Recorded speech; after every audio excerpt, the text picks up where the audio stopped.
Feruza Normatova qattiq afsusda ekanligini hammaga oshkor qildi. Azizlar, videoroligimizni oxirigacha ko'ring. Bu galgi videoroligimiz boshqalardan tubdan farq qiladi. Feruza Normatova o'zining qaysi rolidan afsuslanishini e'lon qildi. Aktrisa muxlislari tomonidan berilgan "Shu paytgacha qaysi o'ynagan rolingizdan afsuslangansiz?" savoliga javob berar ekan, u Million konsertidagi sud zalidagi obrazini keltirdi.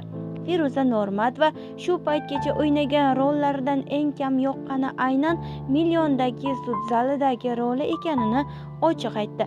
Aktrisa Xorazm yoki Nukusda o'tkazilgan konsertlardan birida "Shu rolimni o'ynagach, Alloh o'zimga shukur, shu roldan qutuldim" deganini ta'kidladi.